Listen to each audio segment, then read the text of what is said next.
Film की शुरुआत में हमें एक लड़की दिखाई जाती है जिसका नाम एमेलिया होता है और वो इस वक्त एक गाड़ी में होती है। अभी अचानक उसे अपने हस्बैंड की कुछ यादें आने लगती हैं क्योंकि उसके हस्बैंड एक दुर्घटना में मारे गए थे, एक एयर बलून से नीचे गिरकर। और यही सोचकर वो थोड़ी घबरा सी जाती है। अभी उसकी बहन उससे आकर कहती है कि तुम्हें हवाई सफ़र नहीं करना चाहिए। दरअसल आज भी वो अपने हवाई सफ़र पर जा रही थी। एमेलिया कहती है कि मैं ठीक हूँ, मुझे कुछ नहीं हुआ। इसके बाद हम एक साइंटिस्ट को देखते हैं जिसका नाम जेम्स होता है और वो आज एमिलिया के साथ उड़ान भरने वाला था। और अब कुछ ही देर में यहाँ पर एमिलिया भी आ जाती है और सभी को एंटरटेन करती है। अब वो जेम्स के साथ उड़ान भरने के लिए तैयार हो जाती है और अब वे लोग धीरे धीरे आसमान की तरफ बढ़ रहे होते हैं और देखते ही देखते वे लोग 11,000 फीट की ऊंचाई पर पहुंच जाते हैं। जेम्स जो कि पहली बार उड़ान भर रहा था तो वो ये देखकर बहुत खुश होता है। तभी बातों बातों में जेम्स की नज़र अपने साइंस कॉलेज की तरफ पड़ती है जहाँ वो और उसका दोस्त कॉलेज की छत पर चढ़कर घमंडी एरोनॉट्स के बलून को देख रहे थे जो आसमान की ऊंचाइयों को छू रहा था, क्योंकि एरोनॉट्स बनना जेम्स का सपना था। कुछ वक्त बाद जेम्स एक मीटिंग में जाता है जहां वो बताता है कि कुछ वक्त बाद अब मैं बलून उड़ाना सीख जाऊंगा, लेकिन उससे पहले मैंने एक खोज की है जिसमें हम इंसान मौसम के बारे में पता लगा सकते हैं कि आज बारिश होने वाली है या नहीं। ये सुनकर सभी लोग जेम्स पर हंसने लगते हैं क्योंकि सभी को ये बेकार की बातें लगती हैं। इसलिए सभी लोग जेम्स का मजाक उड़ाकर वहाँ से चले जाते हैं। इसके बाद हम दोबारा उन दोनों को देखते हैं। अब वे दोनों तेज़ी से ऊंचाइयों की तरफ बढ़ रहे होते हैं। तभी अचानक मौसम खराब हो जाता है और उनका बलून तूफान में फंस जाता है। इस तूफान में जेम्स को थोड़ी चोट आ जाती है और वो बेहोश हो जाता है। इतनी तेज तूफान में एमिलिया भी बलून से नीचे गिर जाती है और एक जगह पर लटक जाती है। जैसे ही वो गिरने वाली होती है जेम्स को होश आ जाता है और वह एमिलिया को ऊपर खींच लेता है। अब जैसे तैसे वे लोग तूफान से निकल जाते हैं। अब उनका बलून बादलों को चीरता हुआ बहुत ऊपर निकल जाता है जहाँ पर बादल बिल्कुल साफ होते हैं। ये देखकर एमिलिया और जेम्स दोनों ही बहुत खुश होते हैं।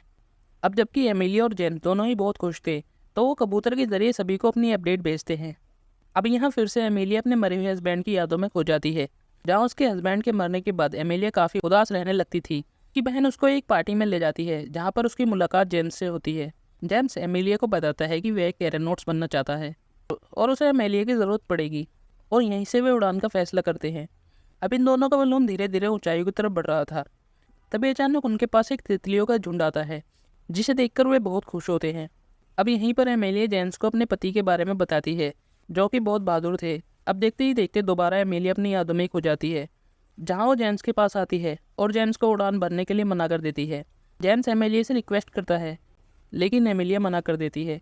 इसके बाद जेम्स उसी घमंडी एरोनॉट्स के पास जाता है और उनसे अपने आप को साथ ले जाने के लिए कहता है, लेकिन वह लोग जेम्स का बहुत मजाक बनाते हैं। इसके बाद कहानी दोबारा वहीं पर आ जाती है जहाँ पर अब वे लोग 22,000 फीट की ऊंचाई पर उड़ रहे थे और देखते ही देखते वे लोग 23,000 फीट का वर्ल्ड रिकॉर्ड भी तोड़ देते हैं।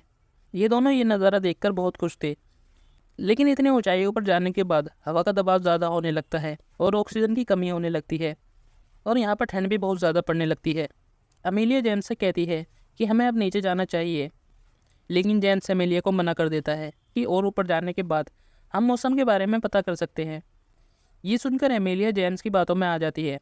अब हम देखते हैं कि ज़्यादा ऊंचाइयों पर जाने के बाद उनके बलून पर बर्फ़ पड़ने लगती है जिससे उनका बलून जाम हो जाता है और जेम्स भी ठंड और ऑक्सीजन की वजह से हिल नहीं पा रहा था। लेकिन इसके बावजूद भी जेम्स सामान को नीचे फेंकने लगता है जिससे उनका बलून और ऊपर जाए। एमिलिया उससे ऐसा करने से मना करती है लेकिन जेम्स नहीं रुकता। इसके बाद एमिलिया जेम्स को अपने पति के बारे में बताती है। वो कहते हैं कि इन्हीं लापरवाहियों की वजह से उसने अपने पति को खो दिया। ये बात जेम्स को समझ में आ जाती है और वो एमिलिया से माफ़ी मांगता है। इसके बाद एमिलिया जैसे ही बलून को नीचे लाने के लिए रस्सी खींचती है तो वो रस्सी बर्फ़ के कारण जाम हो जाती है। अब वहीं पर जेम्स की हालत भी काफ़ी ख़राब हो जाती है।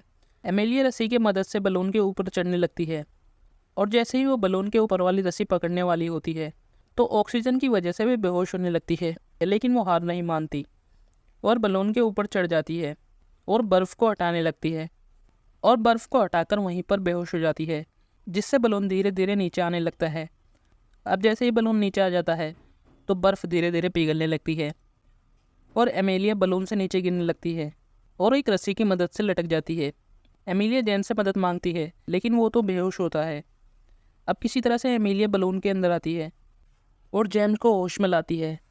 अब उनका बलून तेज़ी से नीचे जा रहा था जिसे वे हल्का करने के लिए सामान को नीचे फेंकने लगते हैं, लेकिन अब भी उनका बलून तेज़ी से नीचे जा रहा था। अब वे बलून को हल्का करने के लिए रस्सियों पर चढ़ जाते हैं और बलून की बास्केट को काट देते हैं, जिससे उनकी बलून की गति कम हो जाती है और ये लोग पेड़ों से अटक कर नीचे गिर जाते हैं, जिससे दोनों की जान बच जाती है। इसके बाद ये खबर पेपर में भी छप जाती है। अब लोगों के बीच इनकी इज्जत बहुत बढ़ चुकी थी।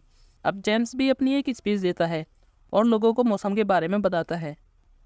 इसी के साथ ये कहानी यही ख़त्म हो जाती है। आई होप आपको ये वीडियो अच्छी लगी होगी।